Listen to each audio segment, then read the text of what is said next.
Hello बच्चों, welcome to Soumya maths classroom. I hope आप सब बहुत अच्छे होंगे। तो अब आपके 5 चैप्टर हैं गद्य गरिमा में और 7 चैप्टर हैं काव्यांजलि में। तो कितने सारे आप तैयार करेंगे? क्या कुल मिला के आपको 12 जीवनी तैयार करनी है? बिल्कुल नहीं। देखिए, गद्य गरिमा में चैप्टर की संख्या है 5, ठीक है। जब 5 चैप्टर है तो इसका मतलब है आपको क्वेश्चन में कम से कम 3 के ऑप्शन दिए होते हैं, ठीक है। 3 लोगों के नाम लिखे होते हैं और उनमें से किसी एक का आपको जीवनी लिखनी होती है। तो आप क्या करेंगे? 5 में से 1 2 3 4 5 समझ लीजिए कि ये हमारे 5 लेखक हो गए। इन 5 में से शुरुआत से 3 या फिर आखिरी से 3 याद कर लीजिए लगातार, ठीक है। आपको क्या करना है? लगातार शुरुआत से 3 या आखिरी से 3 याद कर लेना है। अब इससे क्या फ़ायदा होगा? देखिए, आपको 3 ऑप्शन दिए जाएंगे, उनमें से एक किसी की जीवनी आपको लिखनी होगी। अगर इन 3 को दे दिया तो इनमें से आपको तीनों की आती होगी।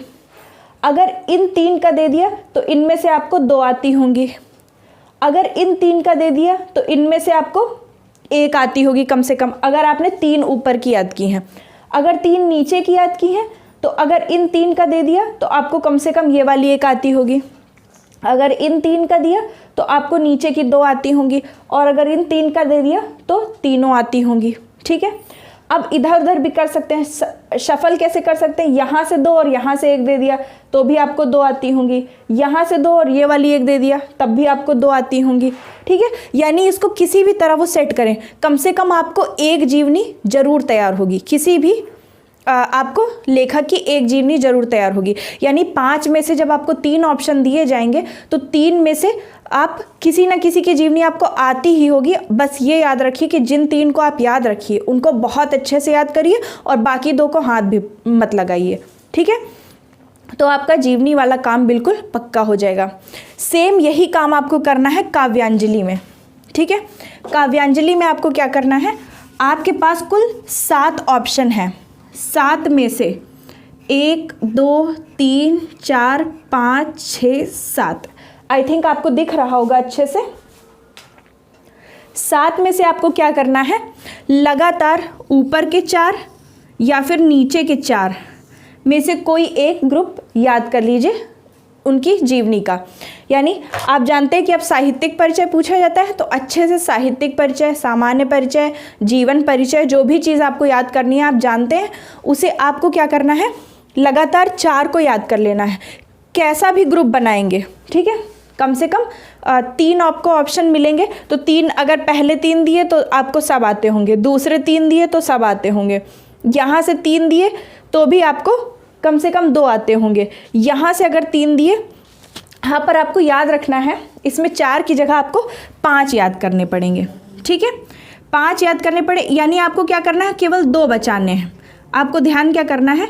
केवल आपको 2 बचाने हैं, यानी 5 याद करना है। इसमें जैसे था 5 में 5 का आधा क्या होगा? 2.5 से 1 बढ़ा लिया, यानी 2.5 से आधा बढ़ाकर 3 याद कर लिए। इसी तरह 7 वाले में क्या करना है? 5 याद करने हैं। 5 में से कोई भी 3 देंगे आपको, कहीं भी ऑप्शन देंगे तो आपको कम से कम 1 जीवनी जरूर आती होगी। तो इससे आपको क्या फ़ायदा होगा? लेकिन एक चीज़ याद रखिए, इसमें भी आपको क्या करना है? 5 को याद करना है बहुत अच्छे से, जिसमें आप एक भी चीज़ ना भूलें, ताकि आपकी तरफ से क्या कोशिश हो कि आपका एक भी नंबर ना छूटे।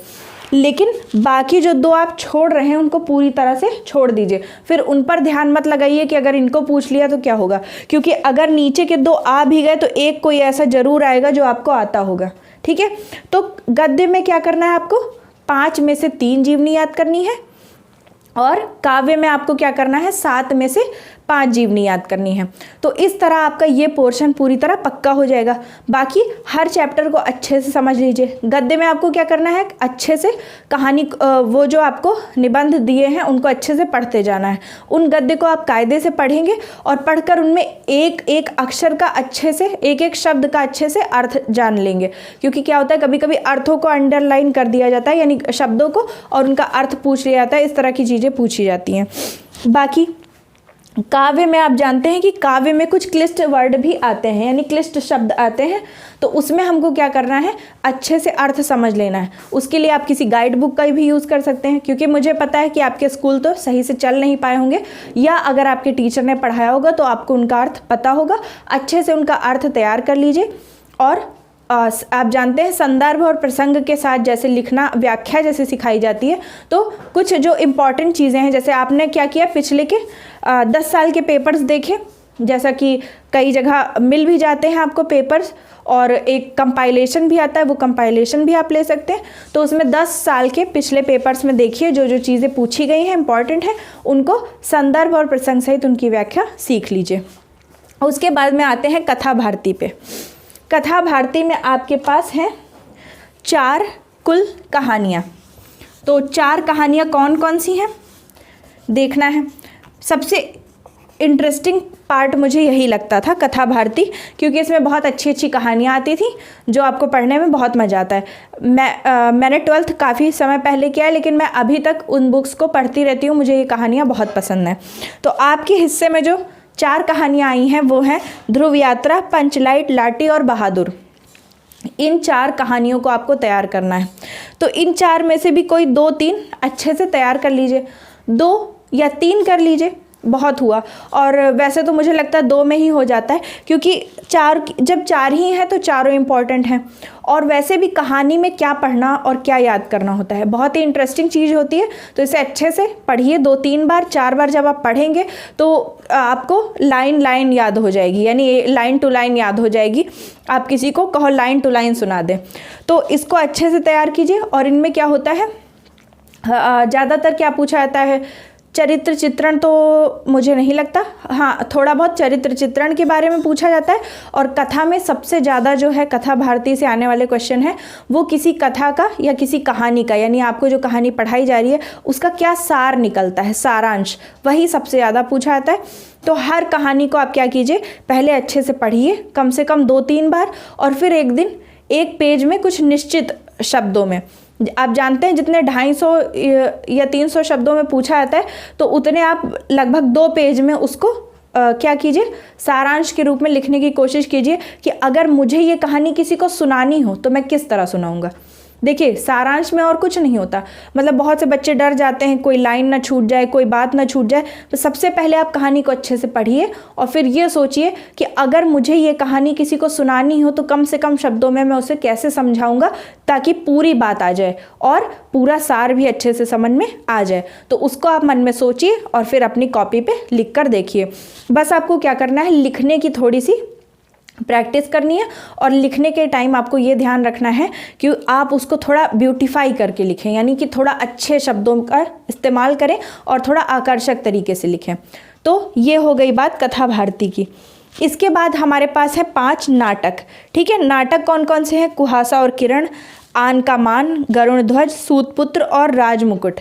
ठीक है, इन में से आपको जो भी आपको नाटक पढ़ना हो, आप जानते हैं कि आपको जो नाटक तैयार करना हो इसमें से आप तैयार कर सकते हैं, सब फिक्स चीज़ है।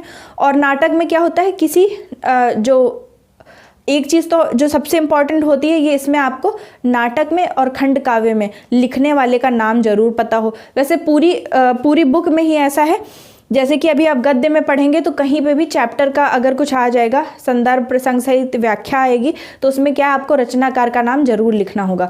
तो ये चीज़ एक कंफर्म कर लीजिए कि आपको हर रचना के रचनाकार का नाम अच्छे से याद हो। फिर उसके बाद में नाटक के बाद में, नाटक में क्या आता है सबसे ज़्यादा, चरित्र चित्रण या सारांश, ऐसी तरह की चीज़ें, या क्या शिक्षा मिलती है, इस तरह की चीज़ें।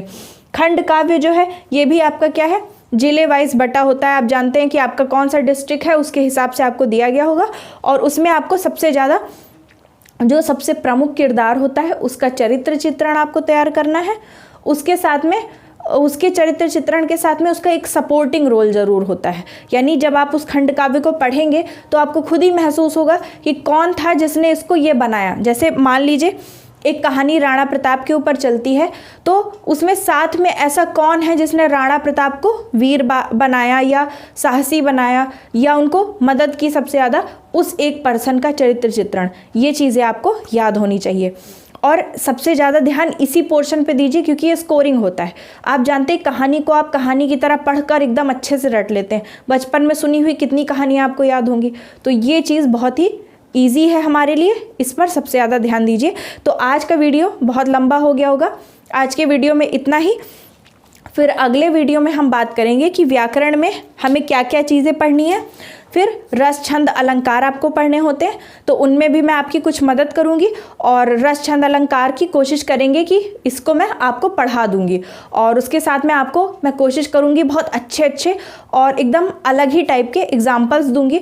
तो क्योंकि जो रस छंद और अलंकार होते हैं इनमें परिभाषा के साथ साथ अगर आप बहुत अच्छा उसका एग्जाम्पल लिख देते हैं, बिल्कुल यूनिक सा, जो कि टीचर ने मतलब ना एक्सपेक्ट किया हो कि क्लास 10th या 12th का बच्चा ऐसा एग्जाम्पल दे सकता है, तो आपका बहुत अच्छा प्रभाव होता है। तो तब तक के लिए इतना ही। अगर आपने अभी तक अपने चैनल को सब्सक्राइब नहीं किया है तो जल्दी से सब्सक्राइब कर लीजिए, वीडियोस को लाइक कीजिए, वीडियोस को ज़्यादा से ज़्यादा शेयर कीजिए और बड़ी कीजिए हमारी कम्युनिटी को। आपका क्लासरूम फ्री में आपको अच्छे से अच्छा कंटेंट प्रोवाइड करने की कोशिश करता है। अगर आपने हमारे टेलीग्राम चैनल को ज्वाइन नहीं किया है तो वहाँ पर जुड़ जाइए, वहाँ पर हम डिस्कशन कर सकते हैं और कुछ एक्स्ट्रा मटेरियल भी आपको वहाँ पर मिल सकता है। तो तब तक के लिए थैंक यू।